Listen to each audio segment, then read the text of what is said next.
Hello. Welcome to the Horror Stories channel. Now I will tell you 3 true ghost stories. But before I start, please click on like, subscribe to the channel and click on the bell. Now let's get started.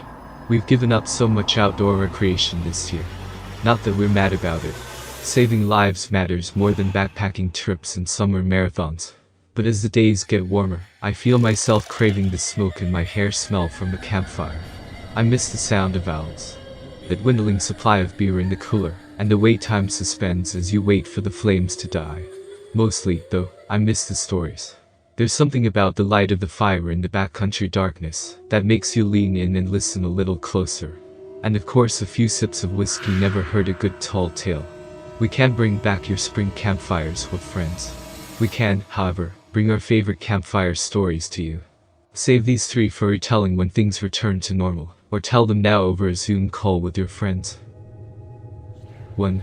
The Ghost of Oxford Milford Road. When Brad Culp was a student at Miami University in Oxford, Ohio, there was a rumor that the town was one of the most haunted places in America. When Culp started an on-campus magazine, he couldn't wait to write about several of the area's most famous phantoms. Not long after his story published, though, he kept finding himself thinking about one ghost in particular, the ghost of Oxford Milford Road. As the story goes, many decades ago, probably sometime in the 1940s, there was a young man courting a young woman in a rural part of town. Because the woman's parents didn't approve of the match, each night he visited under the cover of darkness. After her parents went to bed, the young woman would sneak out of her farmhouse and flash the lights of her parents' car 3 times. Then her young suitor would ride his motorcycle down the road. One night he took the turn right before her house a little too sharp, says Culp. The motorcycle went one way, he went the other. His injuries were so severe that he did not survive. Rumor has it, however, that his love-struck ghost still haunts this stretch of Milford Road. Curious, Culp, his girlfriend and a friend decided to head out there one night to see if they could verify the tale. His girlfriend was worried she'd be completely freaked out. She believes more in that stuff than I do, Culp says. But he was mostly concerned that his suspicions, that none of this was actually true, would be confirmed. On this particular night, as Culp passed the abandoned farm, an idea came to him, and he pitched it to his girlfriend. Though reluctant, she relented, and Culp turned a short way into the farmhouse driveway. He killed the engine and flashed his lights 3 times. No joke, there was a single headlight that appeared 3/4 of a mile down the road, Culp says. You saw it start to come, going pretty slow. It kept coming and coming. My wife was freaking out. It was coming closer and closer. As a collision seemed imminent, Culp turned on his car's lights. He expected to see a kid on a bike, bailing out from his prank, now that he'd been caught. But there's nothing there. The light is just gone, he says. They got out of the car. They walked around, trying to figure out what it was they could have seen. To this day, we still talk about it. I saw something I cannot explain, he says. If you get him and his wife around a campfire, they'll swear up and down that the story is true. And if you're ever in Oxford, Ohio, consider parking for just a few minutes on Oxford Milford Road at night to test your own nerve. 2. Was it people, or was it aliens? Doug Averill grew up as one of 8 boys on his parents' sprawling dude ranch, the Flathead Lake Lodge, in rural Montana. As a teen, the Averill boys ran wild. We rode around as a little gang of cowboys, he remembers.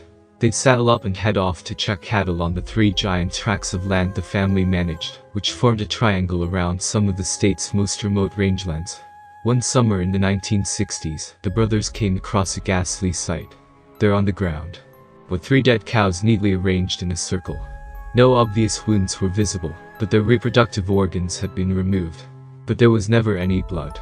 It was almost surgical removal, Averill remembers. During this decade, America was obsessed with aliens, and write-ups in the local newspapers posited that perhaps this was the work of extraterrestrials. People mused that aliens had taken the reproductive organs for testing. But one day, Averill and his friends came across a lance in their path. Attached to it was a cryptic note with a threatening message.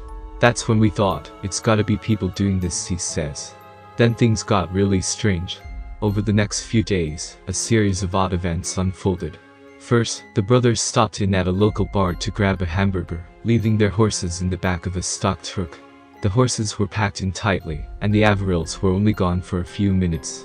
When they came back, the horse packed into the middle of the truck was mysteriously out with no signs of a struggle. We had no idea how they possibly could have gotten that horse unloaded without unloading all the others, he says. The next day, a new wrangler on the ranch fell off his horse and was badly injured. They'd all been riding together, but not a single other member of the crew saw the accident. It was the weirdest thing, Averill says. The man's injuries were so severe that he was left permanently disabled. Finally, the last terrible thing happened. An old camp cook drove out to meet the brothers and ride for a day. But when he arrived, the tailgate on his stock truck had somehow gone missing, even though it had been there when he'd loaded up. His horse, Betsy, had fallen out of the truck and been dragged behind the vehicle for who knows how long. They had to put her down on the spot. To be honest, it just killed him to see what had happened to Betsy. We probably should have put him down, too, remembers Averill. Those 3 events were just boom, boom, boom, 3 things in a row that were so weird, all tied together, because they were right after we saw that spear, he remembers. 3 things, like the 3 dead cows left in a circle. Averill used to tell the stories from that summer around the campfire quite a lot.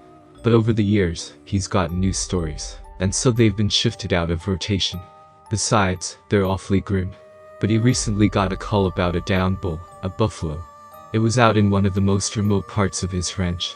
A neighbor had seen a pack of 16 wolves, and normally, wolves don't bother buffalo, but 16 of them. I thought, well, maybe. He went to investigate. There, lying in a snow-covered field, was the bull. But there were no bullet holes or teeth marks or gashes on its corpse. Even stranger. Scavenging animals and birds hadn't touched it. Not even the buzzards, which is really unusual, he says. One other thing was amiss: its reproductive organs were gone. And there wasn't a single footprint in the snow around it, or anywhere along the mile-long walk into the ranch from the nearest road. Ask Averill whether he thinks he's dealing with aliens or humans, and he'll tell you he's pretty sure it's humans. But I'd rather it was aliens, he adds. After that summer back in the 60s, seeing what humans were capable of, he'd pick aliens any day. 3.